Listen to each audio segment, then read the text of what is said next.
Hey guys, Suetonia here. I'm here to talk about and do a guide on the Rifter.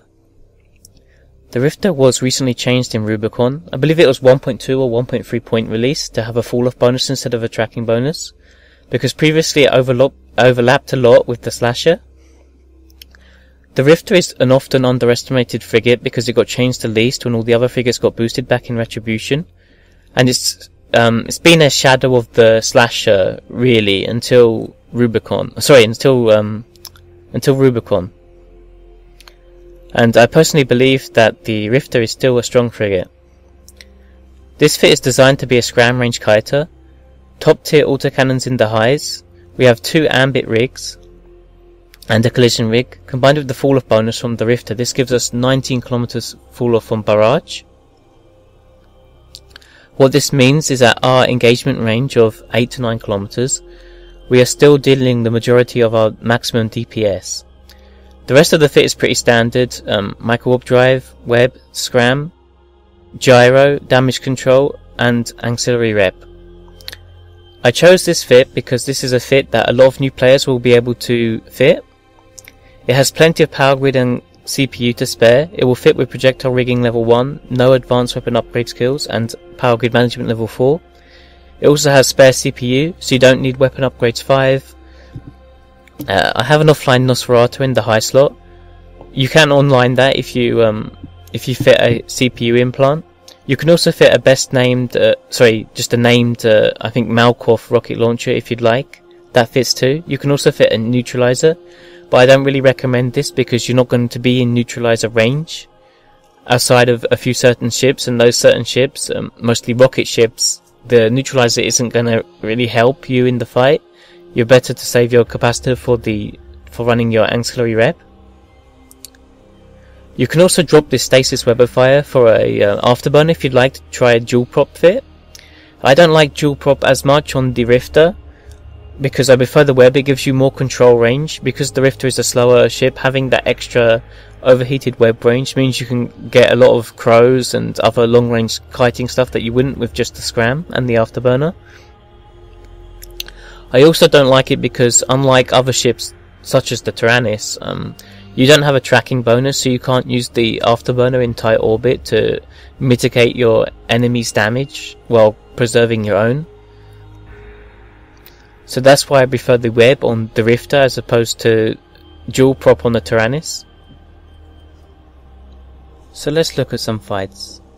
In this first fight, I'm going up against a Navy Comet I found waiting on a gate. Against all blaster ships, we obviously want to stay at the edge of scram range. By burning directly away from him, I'm able to get some good damage on him before he's able to start doing damage to me. The Falloff bonus of the Rifter allows you to get damage on the opponent before you commit, and I start the fight in a position where I'm at an advantage. The Comet is probably one of the more dangerous blaster ships because it has 3 light drones, so he has a lot of DPS that I can't mitigate by range kiting. And at 6 kilometers I'm only taking around 30% of his null DPS. And this is a passive fit Comet, and although I rep late, I'm almost able to rep through most of his damage while I have charges in my auxiliary rep. So this fight is looking really good for me at this point.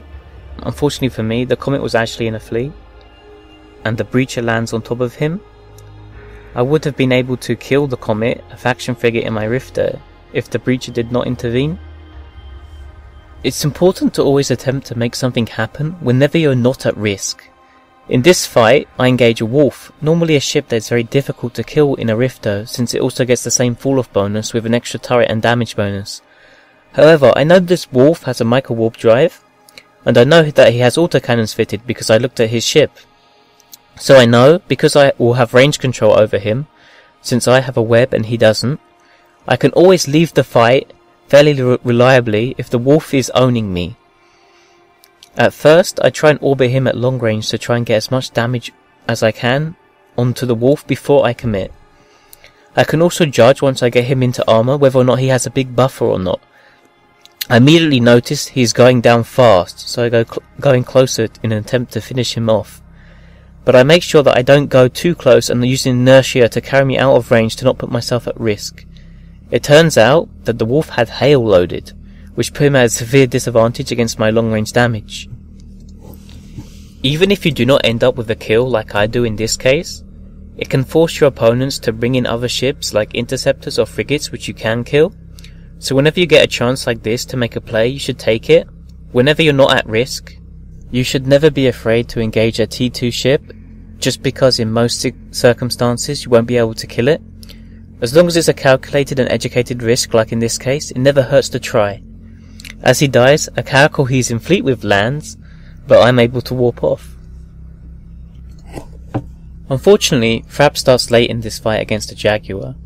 The Jaguar does not get a Falloff bonus unlike the Wolf and the Rifter, and it only has 3 turrets, although with 2 damage bonuses. The Jaguar and the Rifter are of similar speeds, but I know that the Rifter with the Falloff bonus and ambit rigs allows us to deal significantly more damage than he does at range. I was on a gate and this Jaguar engaged me. I noticed that he didn't have a web, so I engaged him. Same principle as the Wolf fight, whenever you know you can escape reliably, it never hurts to try, and I'm able to kill this Jaguar. In a fight against the Crow, or indeed any missile rocket ship, you want to be as close as possible to apply your maximum on-paper damage. A missile ship is always going to be able to put damage on you in scram and web range, so there's no point trying to kite. You have to get as close as possible and load faction ammo so that you can win the DPS race. And this works out for me in this case, and I'm able to kill this Crow.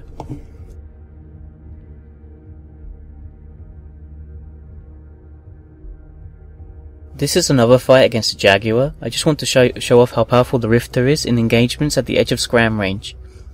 I'm able to keep this Jaguar at 9 km when my barrage is vastly outdamaging the DPS he's putting onto me. The Jaguar does not get a Falloff bonus and is very commonly fit with shield rigs as opposed to ambit rigs or damage rigs. Even if the Jaguar loads barrage in this engagement, you still do nearly twice his damage per second.